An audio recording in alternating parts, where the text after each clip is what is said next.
वह मगहिया भाई बहन के भूलेटन काका के राम राम आथिन मगहिया खबर में सुनथी देश दुनिया के खबर।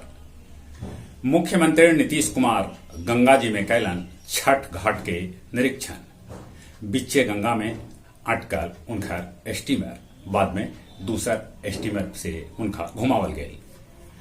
गब्बू सिंह के कंपनी में कैकन गो रसूखदार के पैसा लगल है। नदी किनारे बसल शहर में डेंगू के प्रकोप बेसी है।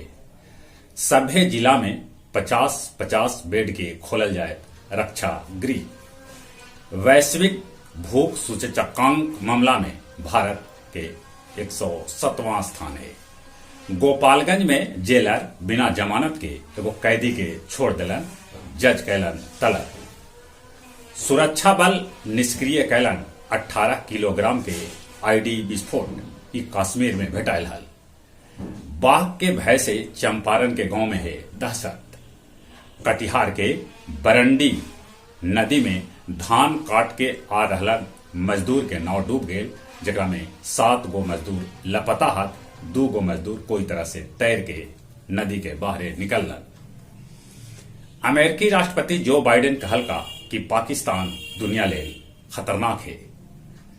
तुर्की कोयला खदान में मरे वाला के संख्या बढ़ के 40 हो गया।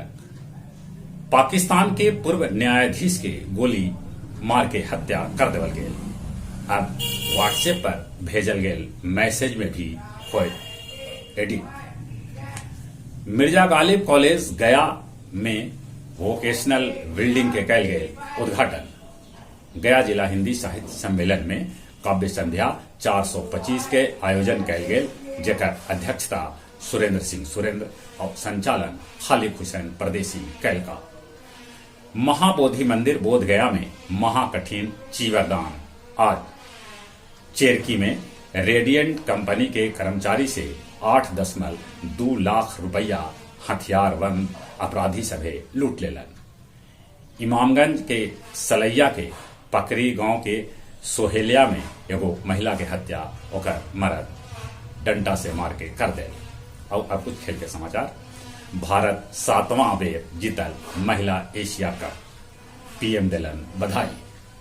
ऑस्ट्रेलिया में T20 विश्व कप आज से पहल मैच नामीबिया और श्रीलंका के बीच खेलल जाए। इनमें कुल 16 गो टीम भाग ले रहा है। जहां तक मौसम के सवाल है, मौसम विभाग सूचना दिलका है कि मानसून लौटे से एक पखवाड़ा में 80% हो पानी। चलिए एक बार फिर से अपने सभी के बुलेटिन काका के राम राम।